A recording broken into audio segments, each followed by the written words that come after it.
Hello, everyone, and welcome to Canes Takes Week 3. I'm Dan Beairsto. I'm here with Julian and Aaron. And before we get into the news of the week, let's recap our best bets from a week ago. I know you, Aaron, you had a pretty nice week last week. I did. Would you like to tell us what went right for you?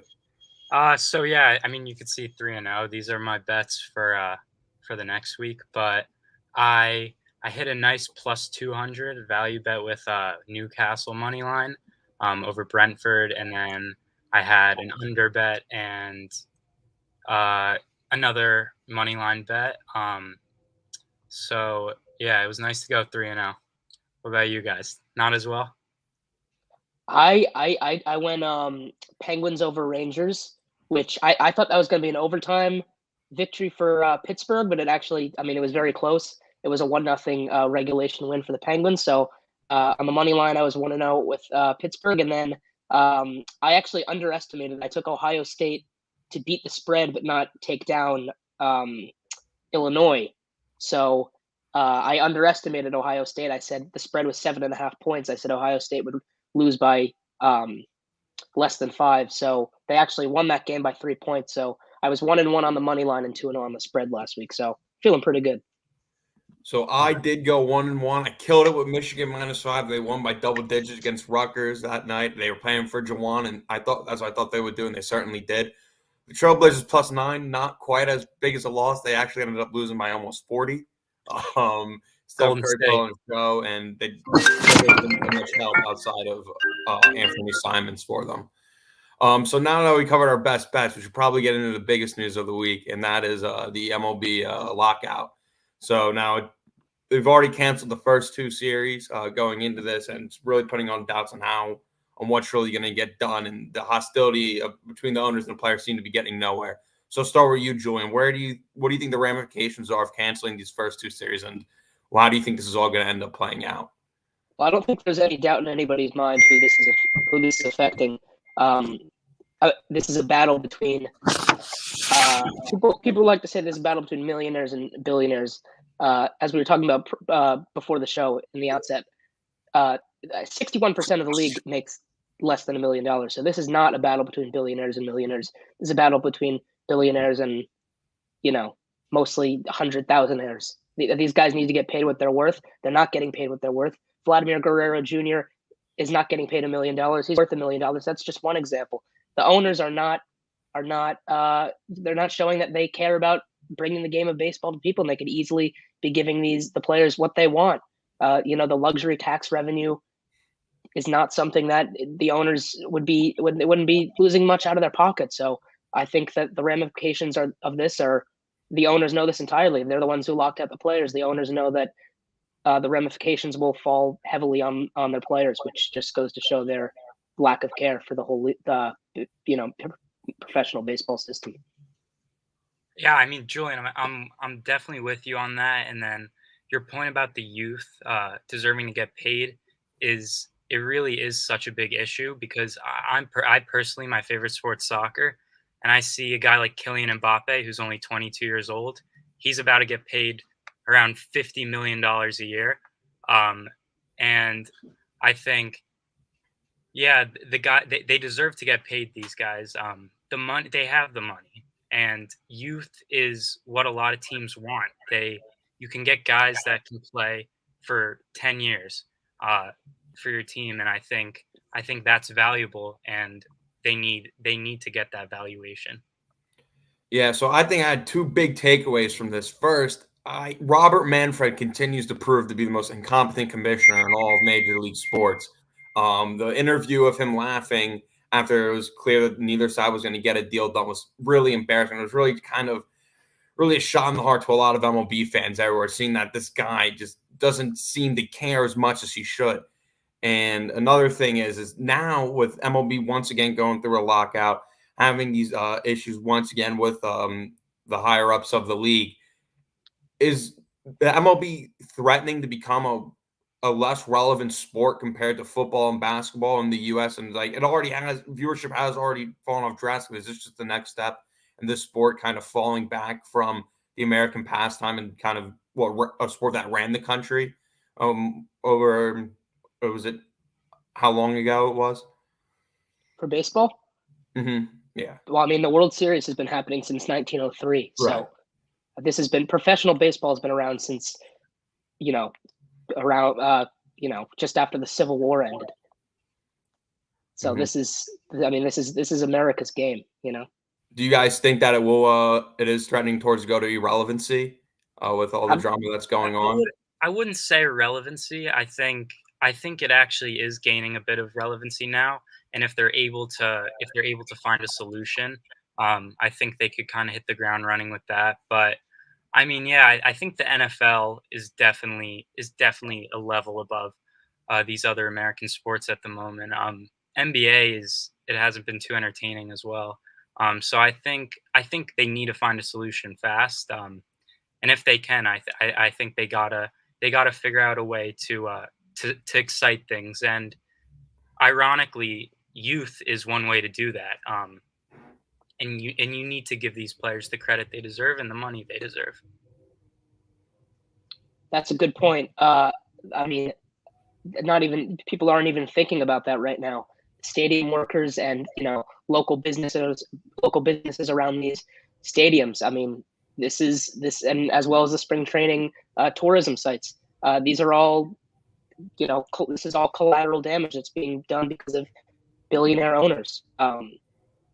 We have people are in all of this. I think few people are thinking about the stadium hospitality workers who are going to lose out because of the season. And just to go back to that point that Aaron was making, I would have thought that COVID had taught the owners a lesson. Baseball is not always going to be here. There are impending circumstances. So the fact that we have a second delayed season in the last 3 years, I mean, I'm a huge baseball fan, but this is just embarrassing.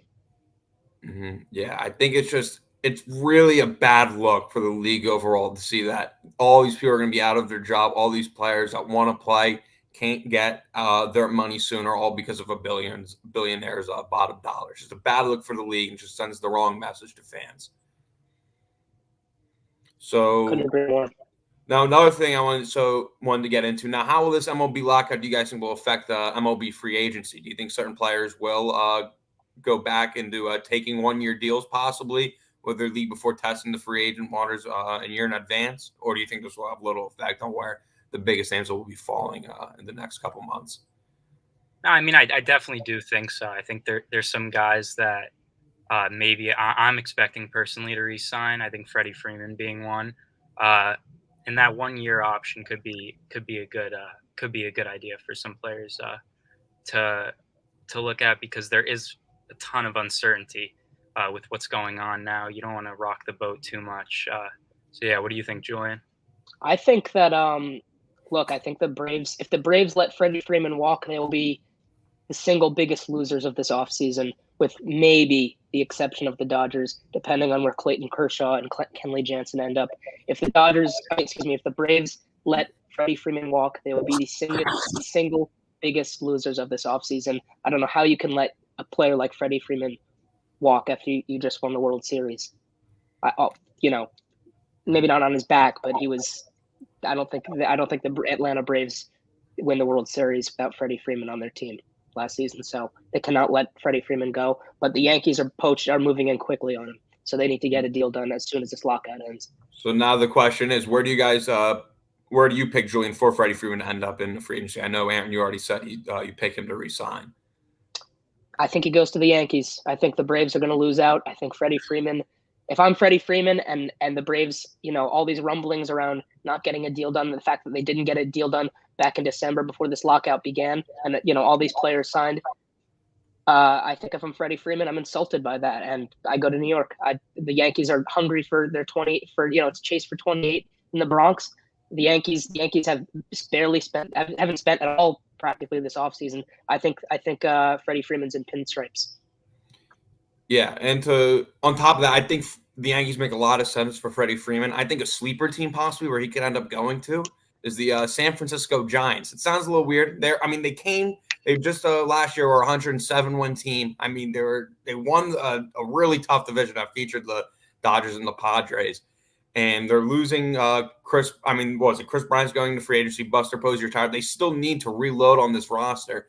And I think Freddie Freeman can go a long way to really have a major upgrade at first base. Well, Brandon Belt is their current first baseman. I believe that he missed the entirety of last year's postseason. He's been an all-star once in his career. He's won the World Series twice. But, of course, Freddie Freeman. I mean, this is a big market team in San Francisco. So I think that Freddie Freeman would be a great move for the Giants, but that's certainly a sleeper team. Right. Yeah.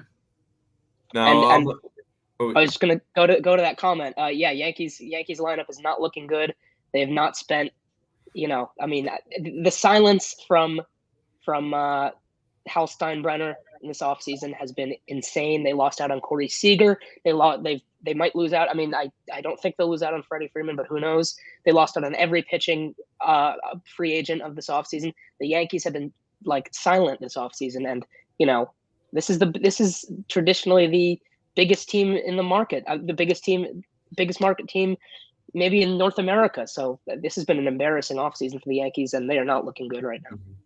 Right, and I'm sure they'll make their runs with the big name free agents once again this offseason. I think Trevor Story is a name to look at that we can get into a little bit here as well for another guy. I mean, the Yankees were desperate for a shortstop really last year, especially hitting wise, and I think Trevor Story obviously another big name who they'll have more enough money to sign, and he can obviously make an upgrade there right away and upgrade that lineup.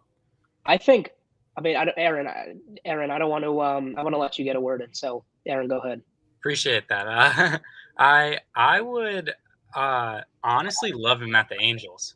I think they need a shortstop, and I got a Mike Trout rookie card, so I would love to see that go up in value. I was gonna say, I think personally, Trevor Story. I like Trevor Story for value purposes better than Carlos Correa. I think Correa is going to demand way more money. I think Trevor Story is coming off an off year, but not a terrible season. I think the Colorado Rockies are a dysfunctional organization, so that held him back and not being dealt at the trade deadline. The fact that he was frustrated about not being dealt at the trade deadline, which totally makes sense. But he bounced back and he had a good second half after the trade deadline, or remainder of the season.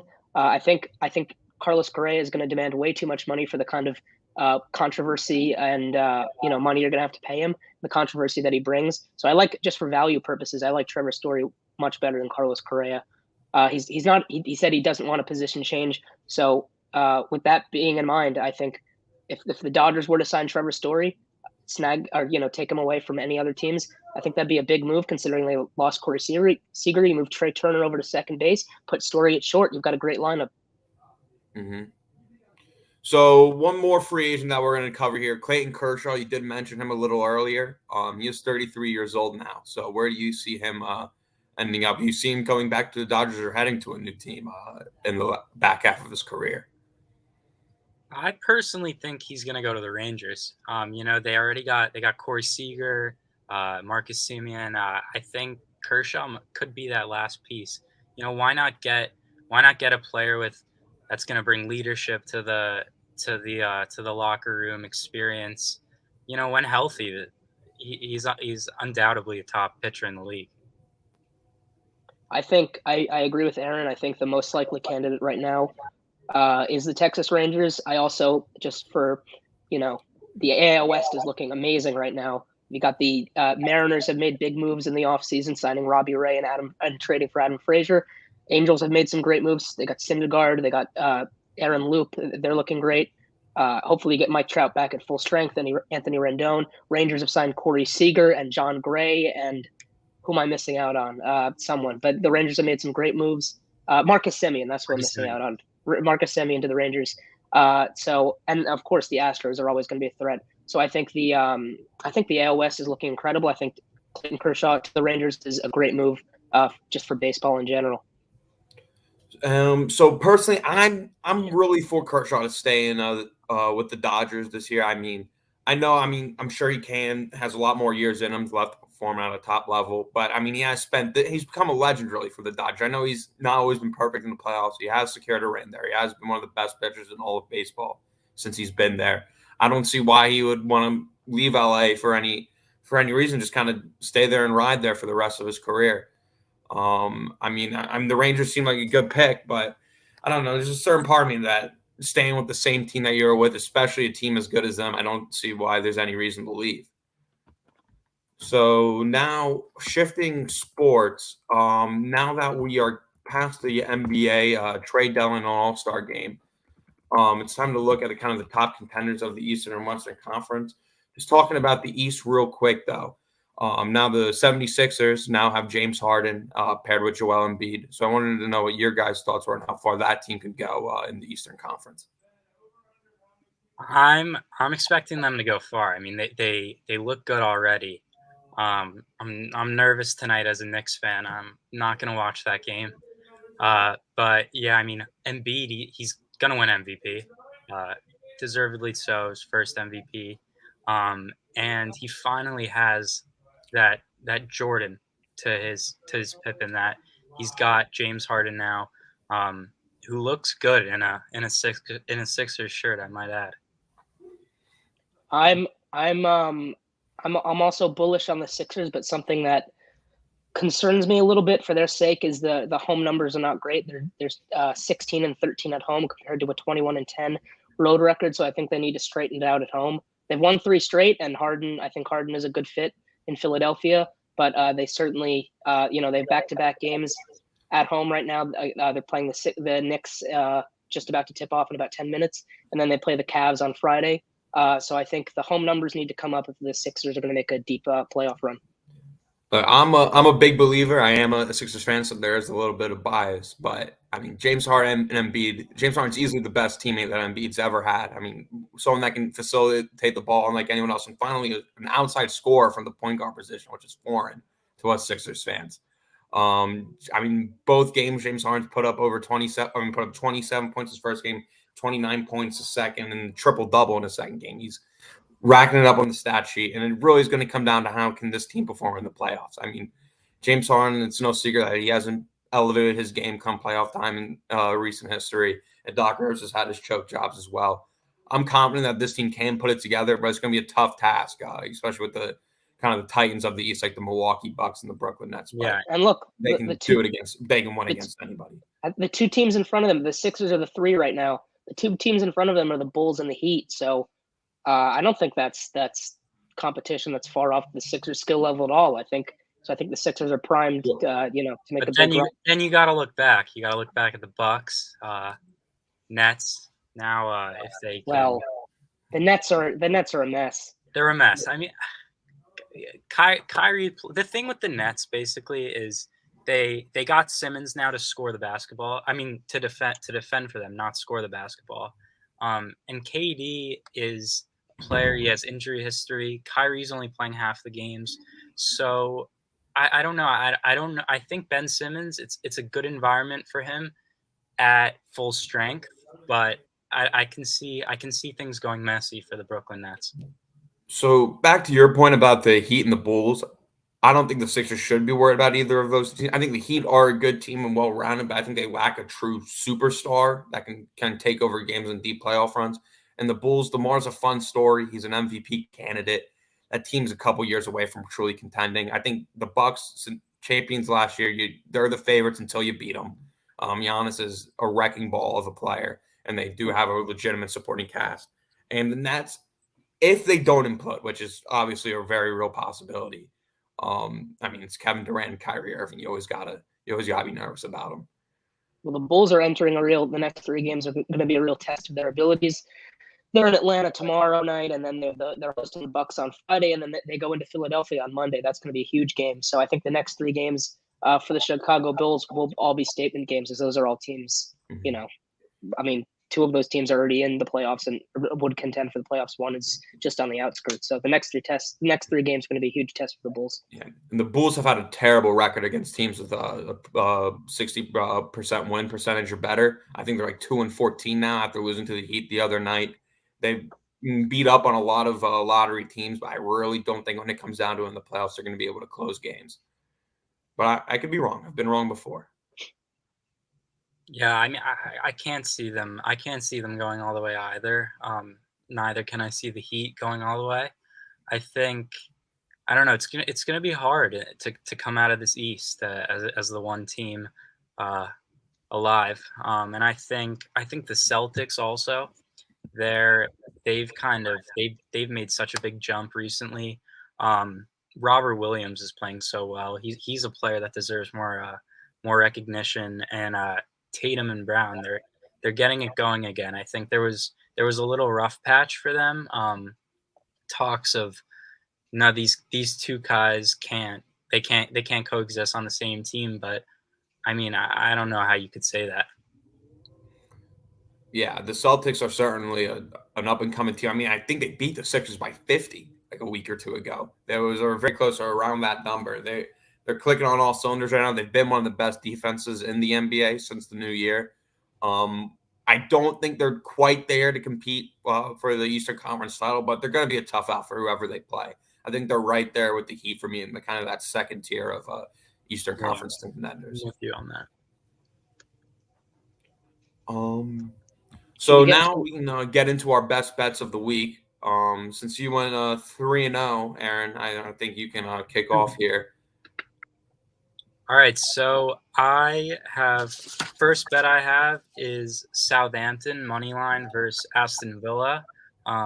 Draw no bet though, so essentially if they draw the game, the bet pushes. And the reason I took this is because, I mean, Ralph Hasenhuttl, he's done such a good job with this team. They're in such a good run of form. Beat West Ham today 3-1. And it was not a full-strength Southampton side. West Ham started Thomas Souček, Declan Rice, Bowen, Antonio. It was a strong side, and they won 3-1 without playing Oriol Romeu. They Che Adams and Broa didn't start as either. And yeah, so Southampton, they've only lost one out of their last 13 games in all competitions, and Villa have been inconsistent so far with Gerrard. So I can see this one ending in a draw, but I can't see Southampton losing it. And then my next bet is Newcastle versus Brighton under 2.5 goals. Brighton is a team that is always you're never going to see too many goals in a game that Brighton are in. In 26 Premier League games, they there's an average of 2.11 goals per game, which is the second lowest in the Premier League, only behind Wolves, and also under the mark here at 2.5 goals. In Newcastle's 7 out of 8 last games, there's been under 2.5 goals as well. And they've really revamped that defense in January. Dan Burns looking good next to Fabian Schär at center back. And Brighton haven't scored in their last 3 Premier League games. In their last 3 Premier League games, and Saint Maximin will not be playing again for Newcastle. So I can't see there being too many goals in this one. How about you, Julian? Okay, so my bets for this week, I have the Penguins are coming in to play the Tampa Bay Lightning. That'll be a huge battle between two Eastern Conference teams vying for deep playoff runs. The smart bet says take the Lightning, but throw out the smart bet. I think the Penguins are an excellent hockey team. You've got Jake Guentzel. Sidney Crosby's always elite. I think this Penguins team is ready. They've been great as of late. That said, don't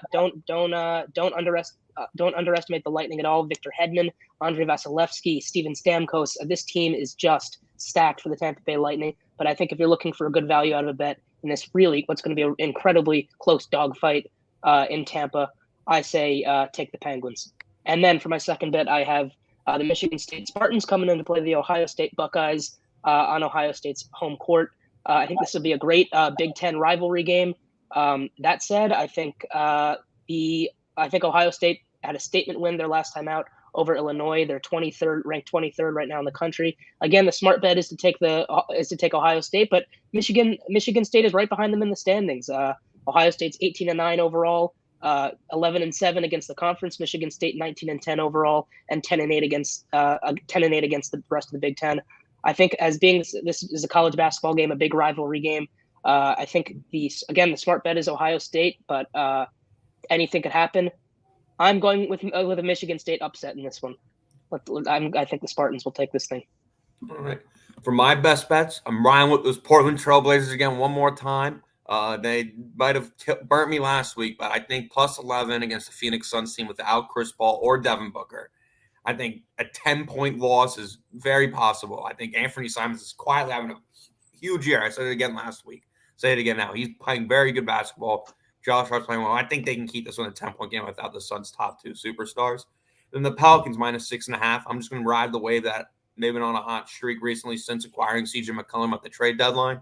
He's been averaging almost 30 points per game, and Brandon Ingram's really elevated his game since having another scoring threat alongside him.